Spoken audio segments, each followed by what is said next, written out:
जैसा कि मैंने अपने लास्ट वीडियो में बताया था कि हम लोग इंटरव्यू करने वाले हैं, पॉडकास्ट करने वाले हैं कुछ उन लोगों का जो अध्यात्म के बारे में जानते हैं या उसमें इन्वॉल्व हैं या उस पर ध्यान देते हैं। तो आज मैं आपको मिलवाने वाला हूँ शांभवी मिश्रा से। मैं इनको 1-1.5 साल से जानता हूँ। ये अभी अपने 20s में हैं, लेकिन जिस तरीके से इनका अध्यात्म के ऊपर ध्यान है या जो इसके बारे में बात करती हैं, तो मुझे जान के बहुत ही अच्छा लगता है कि एक बहुत ही अर्ली एज में इनका ध्यान अध्यात्म की तरफ है।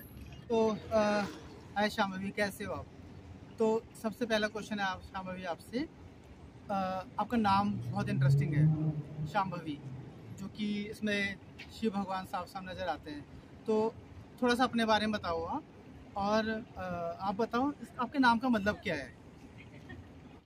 Hi, first of all thank you Pankaj मुझे इस जर्नी का पार्ट बनाने के लिए। और मैं काफ़ी लकी फील कर रही हूँ और बहुत ज़्यादा ओवरवेल्म भी फील कर रही हूँ कि आपने इतनी तारीफ़ कर दी मेरी स्पिरिचुअलिटी को लेके। बट आई फील कि अभी जर्नी जस्ट स्टार्ट हुई है। I have not even touched the surface right now, but हाँ सीखेंगे, वेरी होपफुल अबाउट इट। जैसा कि आपने पूछा कि मेरे नाम का मतलब क्या है, तो मेरा नाम आता है शंभू से। शंभू शिव जी को बोला जाता है और शिव जी का अर्धनारीश्वर एक रूप होता है जिसमें उनका सेकंड पार्ट होता है उनकी वाइफ उस पार्वती। ओके। तो the alternate female counterpart of Shiv ji is Shambhavi, जो कि पार्वती जी का दूसरा नाम है, दुर्गा माँ का दूसरा नाम है। Okay. So that is the name of my name. That is the meaning of my name. Sorry. Very well explain Shambhavi. Shambhavi, आपके लिए धर्म का क्या मतलब है?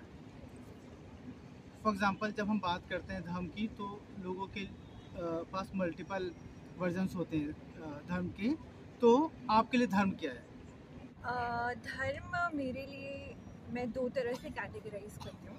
एक तो जो चीज़ मैं बचपन से देखते आ रही हूँ अपने घर में कि कैसे हिंदुइज्म क्या प्रैक्टिसेस होते हैं, कैसे पूजा वगैरह होती है, जो भी आपकी स्पिरिचुअल ट्रेडिशनल प्रैक्टिसेस है, एक तो वो धर्म हो गया। दूसरा एस्पेक्ट जो मेरी खुद की डेफिनेशन है, जो मुझे अभी after 26 years of my life जो मुझे समझ में आई है, धर्म का काम होता है लोगों को साथ में लेकर आना और पीस और हार्मनी मेंटेन करना। आप एक सेट ऑफ बिलीव्स में विश्वास रखते हैं बहुत सारे लोग, उस वे में हार्मनी बनी रहती है मासेस में। तो मेरे लिए रिलीजन का यही मतलब है। जब हम धर्म की बात करते हैं तब हम भगवान की बात करते हैं, तो किस भगवान के प्रति आपका इंक्लिनेशन बहुत ज़्यादा है? हमारे हिंदू धर्म में बहुत सारे अनगिनत भगवान हैं, तो आपका किस भगवान की तरफ इंक्लिनेशन है काफ़ी, और क्यों है? हाँ, तो जैसे आपने पूछा कि किस भगवान के प्रति ज़्यादा इंक्लिनेशन है, तो मुझे ऐसा लगता है कि वो मेरा टाइम टू टाइम चेंज हो रहा है। ओके। जैसे पहले कुछ महीने पहले तक एंड काफ़ी सालों से दुर्गा माँ के प्रति बहुत ज़्यादा भक्ति भाव था कि हाँ माँ है, दुर्गा माँ है, और मैं बिलीव भी करती हूँ कि शक्ति से ही सब कुछ ओरिजिनेट हुआ है। बट लेटली पिछले 1-1.5 महीने से इंक्लिनेशन थोड़ा सा शिव जी की तरफ जाना स्टार्ट हुआ है। ओके। पर्सनल एक्सपीरियंसेस के थ्रू।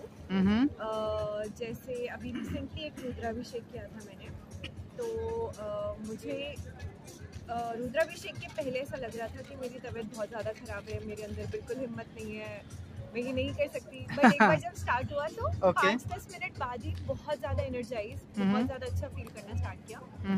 तो ये सेम चीज़ मैंने अपनी रियल लाइफ में भी अप्लाई करनी स्टार्ट की कि जब भी because I am an overthinker, तो जब भी बहुत ज़्यादा नेगेटिव थॉट्स आने स्टार्ट होते हैं या कुछ ऐसा स्टार्ट होता है कि अब मैं इस लूप से बाहर नहीं निकल पा रही हूँ, तो मैं ओम नमः शिवाय का जाप करना शुरू करती हूँ और instantly I start feeling into my place. मतलब मुझे ऐसा लगता है कि सब कुछ अच्छा है और सब कुछ अच्छा होगा, तो इसलिए धीरे धीरे इंक्लिनेशन अब शिव जी की तरफ जा रहे हैं। ओके, सो सी, जैसे कि मैंने भी अभी 6 महीने से नॉनवेज छोड़ा है, पर आप तो कभी से भी नहीं खाते थे, तो आई वॉन्ट टू नो आपके हिसाब से हमें नॉनवेज क्यों नहीं खाना चाहिए?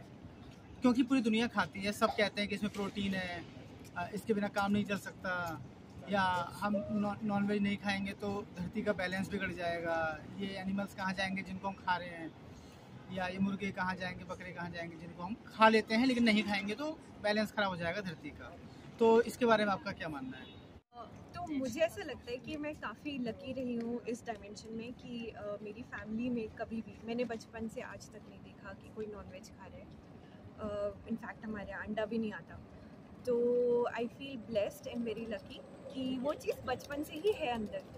और उसके बाद मैं कॉलेज में आई, बहुत सारे लोगों ने कहा ट्राई कर लो, ये कर लो, बट अंदर से कभी नहीं आया कि हाँ मुझे करना है। तो मैंने कभी नहीं खाया। और एक तो ऑफ कोर्स ये रिलीजियस और ट्रेडिशनल कल्चरल प्रैक्टिस तो है ही, उसके अलावा अंदर से भी आता है कि नहीं खाना, क्योंकि I believe and I have heard, I have read कि जो फूड आप खाते हैं और जो पानी आप पीते हैं उनमें वाइब्रेशंस होती हैं और इमोशंस होते हैं। Right, true. तो जैसे सपोज कोई नॉनवेज खा रहा है तो नॉनवेज का क्या सोर्स होता है, वो बुचरी में काट के एनिमल को लेकर आते हैं, तो वहाँ पे क्या इमोशन होगा? Of course pain, anxiety, fear.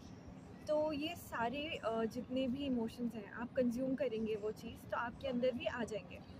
तो पुराने ज़माने के लोग इसीलिए अपना खाना और अपना पानी साथ लेके चलते थे, क्योंकि उन्हें पता होता था कि अब उनके घर में अच्छी वाइब्रेशंस हैं तो वो खाना और पानी भी वैसा ही रहेगा। कहीं और जाके कंज्यूम करेंगे, you never know what other person, other families thinking कि खाना कैसा बना हुआ है। तो of course your food and your water affects you, and I believe कि बिकॉज नॉन वेज मिजरी और पेन से बन के आता है तो लोगों को अवॉइड करना चाहिए, उन्हें नहीं खाना चाहिए। ओके, तो शामिल मेरा अगला सवाल है कि आपने बचपन से लेके आज तक बहुत सारे मंदिर को विज़िट किया होगा, है ना? और आपको जैसा कि आप बता रहे हो घर में आपके बड़ा धार्मिक माहौल रहा है, तो आप मुझे बताइए कि किस मंदिर में जाके आपको बहुत अच्छा लगा, या कोई ऐसा स्पेशल एक्सपीरियंस हुआ हो आपको किसी मंदिर में जाके जो आपको अभी तक याद है? तो बचपन से लेकर आज तक मंदिर तो हम जाते ही आए हैं। मेरी फैमिली बहुत ज़्यादा धार्मिक है, मेरे पेरेंट्स बहुत ज़्यादा धार्मिक है। इनफैक्ट हर कोई मेरी फैमिली में, मेरी extended family, everyone is very spiritual in terms of gods. तो बचपन से आज तक जैसे मैंने कहा कि बहुत सारे मंदिर विज़िट किए हैं। मुझे तो ग्लिम्पसेस भी हैं अपने फर्स्ट ईयर, जब मैं 1 साल की थी तो हम लोग वैष्णो देवी गए थे, तो तब के भी मेरे दिमाग में थोड़े थोड़े ऐसे विजुअल इमेजेस हैं। तो आई थिंक मेरा फर्स्ट एक्सपीरियंस तो मैं वही कहूँगी जो है स्पिरिचुअल, भगवान को लेके मंदिर वाइज। उसके बाद रीसेंट जो अभी रहा है मेरा, जनवरी एंड में मुझे मौका मिला कामतानाथ मंदिर जाने का। वहाँ पे चित्रकूट धाम जो है वहाँ पर राम जी रुके थे अपने वनवास में कुछ टाइम के लिए, और वहाँ पे आप उनके पैर भी देख सकते हैं, राम जी के, लक्ष्मण जी के। तो वहाँ से इस साल मुझे ऐसा लगता है कि इनकारनेट हुआ इंटरेस्ट मेरा स्पिरिचुअलिटी में इन टर्म्स ऑफ गॉड वाला जो टेंशन है। उसके बाद मार्च में मैं बहुत ज़्यादा परेशान चल रही थी, तो मेरे डैडी मुझे लेकर गए थे काली घाट मंदिर, काली माँ का मंदिर है कोलकाता में। वहाँ मंदिर में घुसते ही मेरी आंखों से खुद ही आंसू निकलने लगे।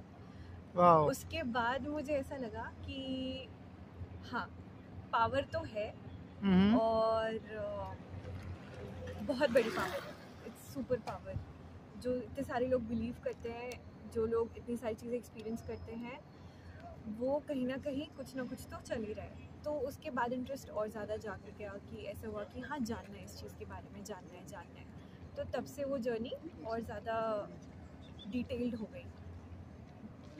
आपको 1 साल की एज में भी याद है कि आप मंदिर गए थे, हालांकि वो हल्की सी भी इमेज अगर आपके माइंड में है तो काइंड ऑफ ए मैजिक और ब्लेस्ड हो in terms of your memory. Okay, so मेरा अगला सवाल है आपके लिए कि जो भी लोग स्पिरिचुअल होते हैं या जो धार्मिक होते हैं, भक्ति में रहते हैं, वो किसी न किसी मंत्र को फॉलो करते हैं। तो कोई गायत्री मंत्र फॉलो करता है, कोई हनुमान चालीसा बहुत ज़्यादा सुनता है, कोई ओम नमः शिवाय का जाप करता है, कोई शनिदेव महाराज के मंत्र का जाप करता है। तो कोई ऐसा मंत्र है जो आप फॉलो करते हो या चैंट करते हो हमेशा, और उस मंत्र से आपको ज़िंदगी में क्या मदद मिल रहा है, या क्या उस मंत्र की वजह से भगवान से कनेक्ट कर पा रहे हो?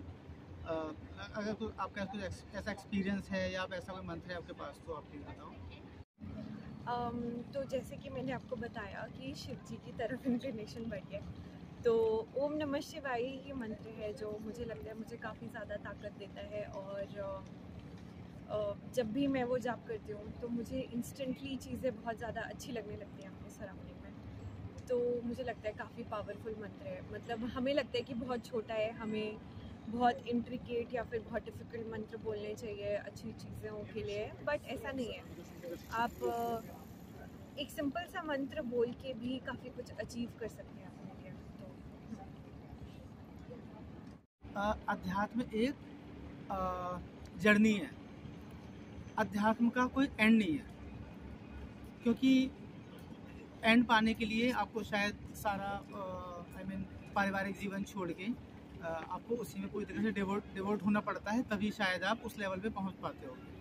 तो सिंस आपने वो जर्नी स्टार्ट तो कर दी है कि आप धार्मिक हो, आप अध्यात्म में ध्यान देते हो, आप मंदिर जा रहे हो, आप मंदिर भी चैंट कर रहे हो, आप नॉन वेज भी नहीं खा रहे हो, लेकिन अब आगे क्या?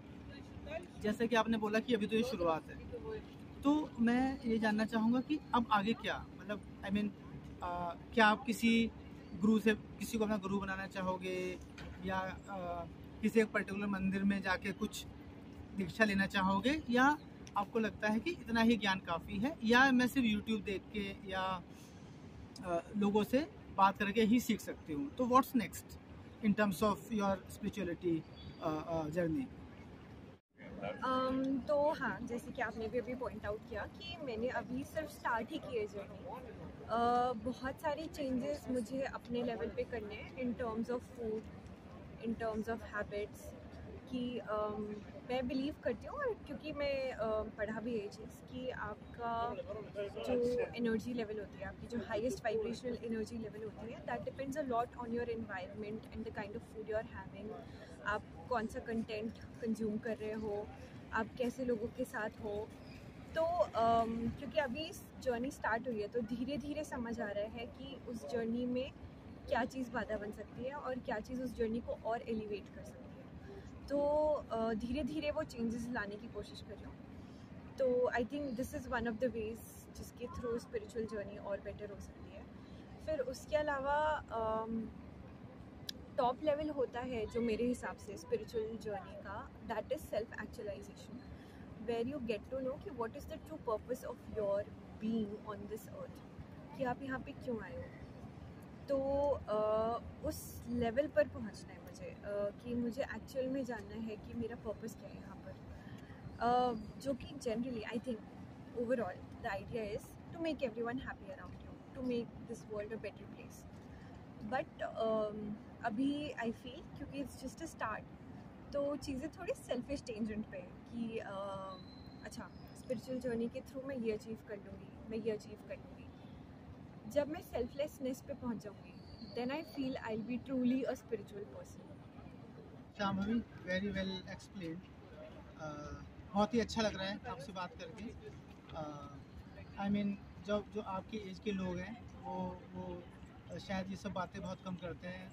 उनके लिए पार्टी करना, दारू पीना, सिगरेट पीना ही शायद फ़न है, वही ज़िंदगी है, और उसी को अप्रिशिएट करते हैं।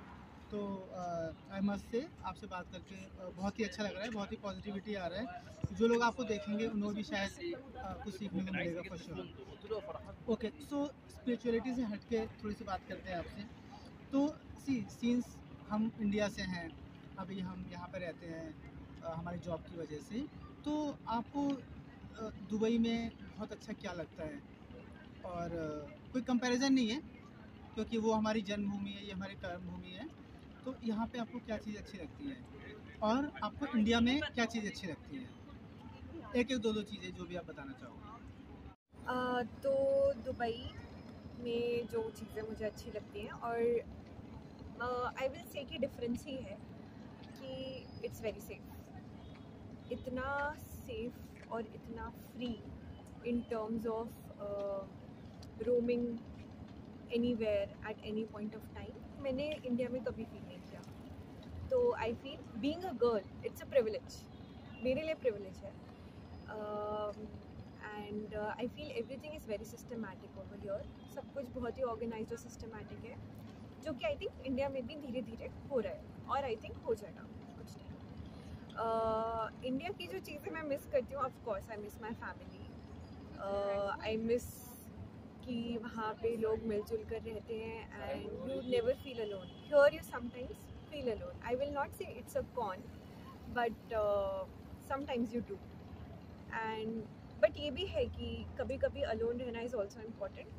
जैसे कि अब मैं स्पिरिचुअल जर्नी पे हूँ, तो for me it's important to be alone sometimes so that I get to know my self. तो again it's not a con, everything is very relative. तो या आई थिंक यही है. शामावी, जैसा कि आपको पता है कि ये मैं भी पहली बार ये कर रहा हूँ, जो अभी हम पॉडकास्ट या इंटरव्यू कर रहे हैं, और आप भी पहली बार कर रहे हो. ये हम दोनों ही बहुत नर्वस हैं आज. फिर भी हम कर रहे हैं क्योंकि we are on a path of spirituality, और हम लोगों को इंस्पायर करना चाहते हैं कि आप भी ये करो, आप भी नॉनवेज मत खाओ. और हम आगे भी ऐसा करते रहेंगे. पर आई मीन बहुत सारे रिएक्शन आने वाले हैं लोगों के, हमारे फैमिलीज़ के, फ्रेंड्स के. कोई कुछ बोलेगा, कोई कुछ बोलेगा. तो आप कितना तैयार हो वो सब लेने के लिए? तो हमारा ही डिस्कशन पहले भी हुआ था कि ये मेरा ही डाउट था कि हमें कौन देखेगा, हमसे कौन मतलब कोई इन्फ्लुएंस होगा या नहीं. तो आप ही ने मेरा ही आंसर दिया था कि अगर इस पॉडकास्ट के थ्रू दो लोग भी अफेक्ट होके एक नई जर्नी स्टार्ट करते हैं लाइफ में and they move towards this thing, तो that also will be an accomplishment for this purpose. तो हाँ ठीक है, अब लोगों को जो सोचना है सोचेंगे, लोगों को जो समझना है समझेंगे.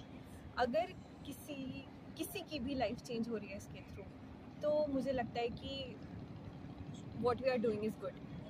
और जैसे कि मैंने पहले भी कहा था कि अल्टीमेट गोल जो सेल्फ एक्चुअलाइजेशन होता है and to spread happiness in the world, तो आई थिंक वो भी, क्योंकि अब ये इनिशिएट करें हम ये चीज़, धीरे धीरे इस चीज़ को और आगे लेकर जाएंगे.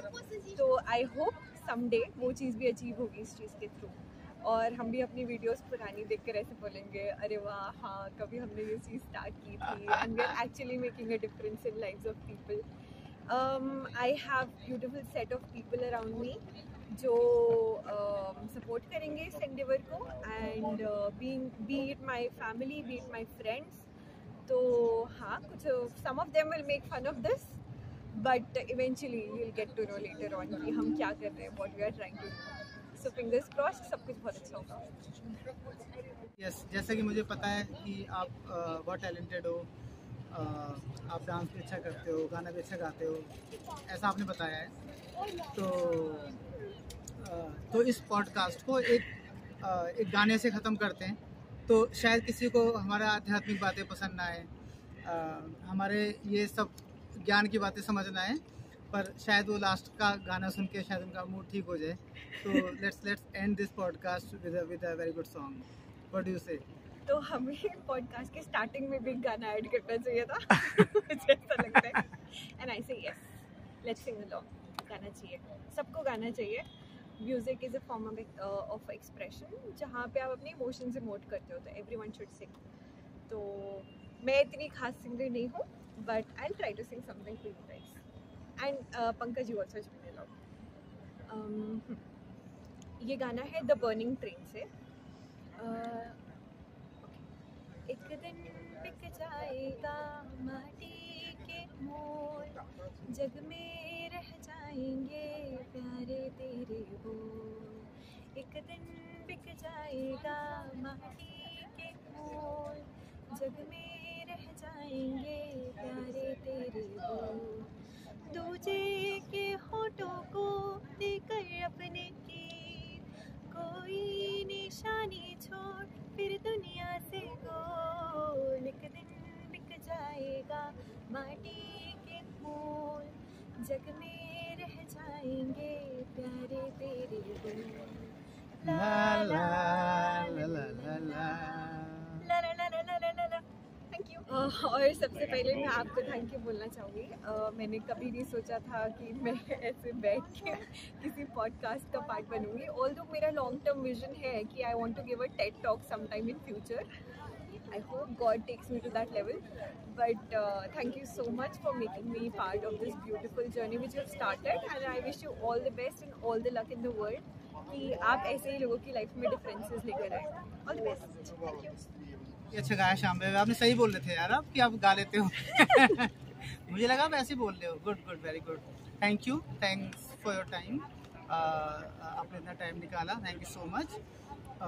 आई रियली होप 2-4 लोग शायद हमारा पॉडकास्ट देखें, हमारे आपका इंटरव्यू देखें और थोड़ा सा सीखें। ज़्यादा उम्मीद तो नहीं लगा सकते अभी हम, पर अगर 2-4 लोगों ने भी देखा और उनको समझ में आया तो हम लोग का इतना टाइम लगाना और आपका इतना टाइम देना सक्सेसफुल हो जाएगा। Thank you so much.